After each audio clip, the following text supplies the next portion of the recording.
This is the moment we've all been waiting for the thousands in attendance and the millions watching around the world.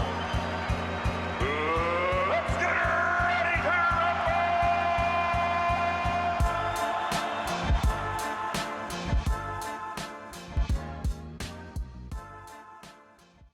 Welcome to the Junkyard Pod. I'm Tony Pesta, and the Cleveland Cavaliers have now won 7 straight games. They're 12-1 in their last 13. They've gone 19-5 in their last 24 games, and that's good for the best record in the NBA during that stretch. And listen, I realize it's a small sample size, but it's also almost half of the games that they've played this season, and they've worked their way back into the top 10 for offense and defense. And if you think that, winning 64 games the year before counts for anything, then this is closer to the version of the Cleveland Cavaliers that you were probably expecting when the season started. Now, a lot has changed since the season started.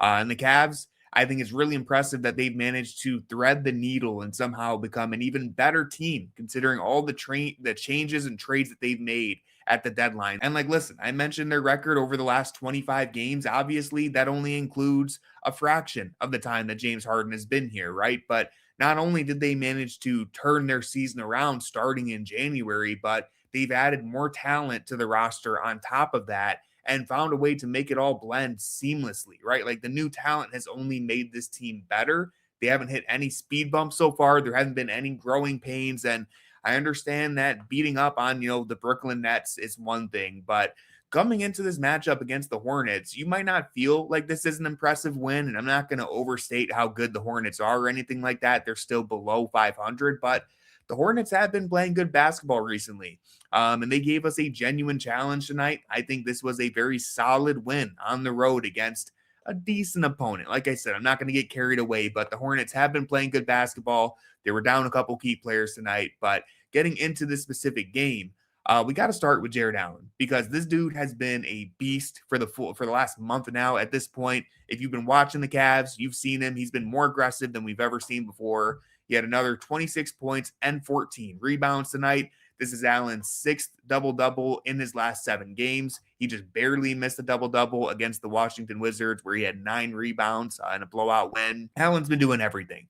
And while the Cavs did give up 23 offensive rebounds tonight, which is pretty ridiculous, and I will say a lot of that is because the Hornets took a ridiculous 56 three-point attempts. And when you're launching threes like that and there's a lot of long rebounds, the Cavs we've seen in the past, they're not great at grabbing those long rebounds, right? And so when you're focusing just on Jarrett Allen, I thought he did his job tonight, right? Like the Cavs don't win this one if Jarrett Allen doesn't get 14 rebounds. And this game started with Allen taking an elbow jumper, which just lets you know right away that something special is going to happen. Just burying one from the elbow because the Hornets left him open. And as the game went on, we've seen this throughout the Cavs winning streak. Allen just continued to burrow himself into the paint, get good looks around the rim, and finish everything. He shot 11 of 15 tonight.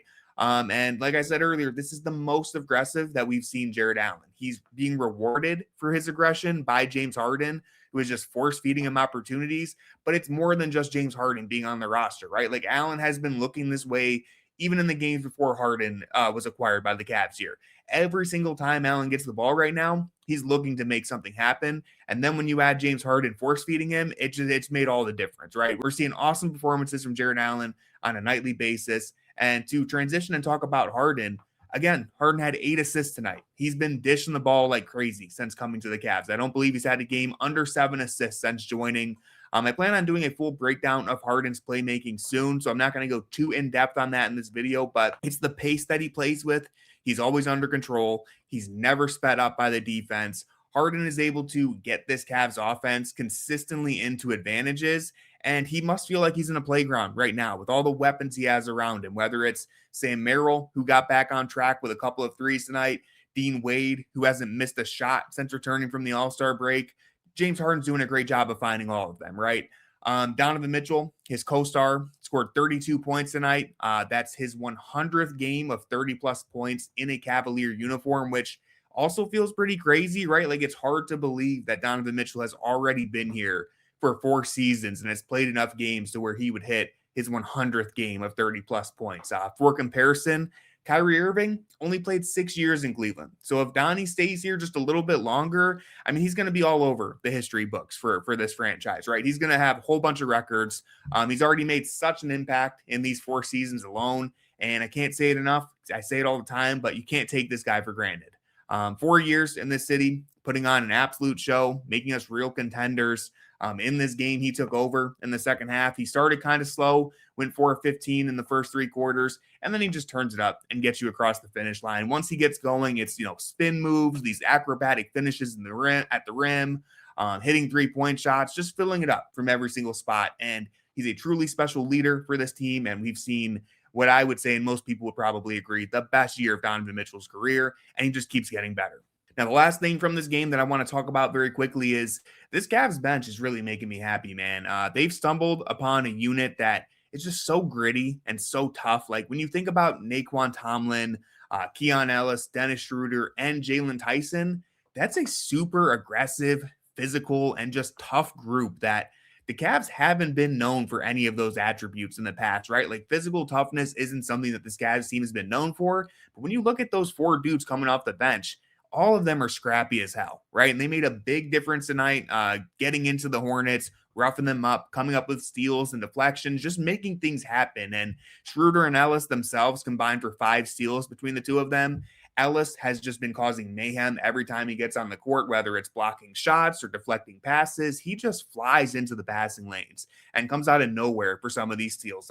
Kenny Atkinson has mentioned it a few times after the game, just kind of being in awe of how quickly he just darts into these passing lanes. And then, Dennis Schroeder, he gets those steals where he just kind of walls you off and then strips it right from you, right? Just completely rips you. And it's really fun to watch. I just love the tenacity that group plays with. Obviously, Jalen Tyson, Naquan Tomlin, they weren't as effective tonight, but we know that they're also very aggressive and can be scrappy as well. And so that's the type of stuff that you need on your team when the playoffs start, right? Like, I don't know where any of these guys are going to end up in the rotation when the playoffs begin, but I can't be upset that we have a bunch of tough physical dudes on the bench now.